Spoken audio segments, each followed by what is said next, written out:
In this video, we are going to be looking at how to replace the control arms, the upper control arms on the Redcat Machete in case you happen to break them. If you're new to the channel, welcome. My name's Troy. This is Roadside RC. You'll tend to find me bashing or crawling or drifting or racing, plus doing product review videos and how-tos.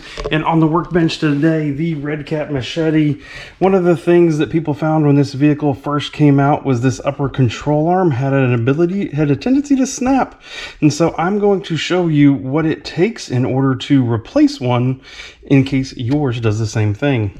Let's get started. We're going to get the body off, and the tire off is the first step.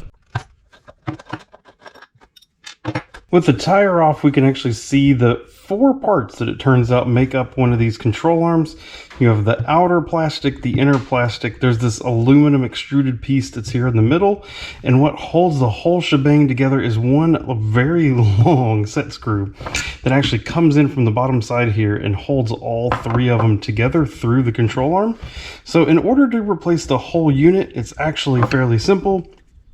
Take out the screw here, and then you have to get in past the shock here to get to a screw as well. I've found that basically I need to compress the shock to get it out of the way a little bit in order to get to that screw. So I'm going to get both of those off.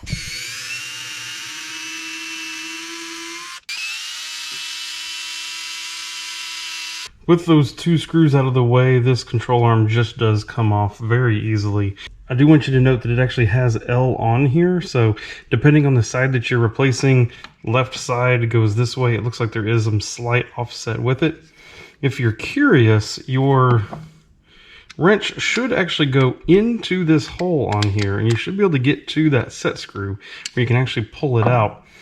Or you can actually just twist, and you will end up being able to take these parts all the way apart or back together again if you want to only replace a portion of it instead of the whole thing. Just remember, as you put it back in, this curved part goes to the back of the truck, and then the letter of left or right goes up while the access hole goes down.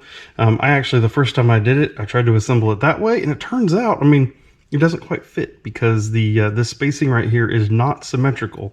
They're trying to help make sure that you can't put it together wrong. Obviously, putting it back together is just the opposite of what we did when we took it apart. You want to make sure as you put this control arm back together that you do indeed make sure that the drive shaft is installed before you put this control arm. Otherwise, you're going to be taking it right back off. With the screws back in it, you then have one completed control arm again. Just as easy as that. Really, Redcat made it pretty simple with just the two screws that are fairly easy to get to, and especially as long as you're replacing the whole part as one unit.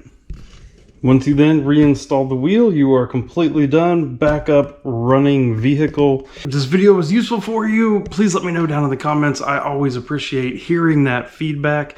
If you're looking at any other Redcat RDS information, I have a playlist for the Redcat RDS right over here to your right. Thank you and goodbye.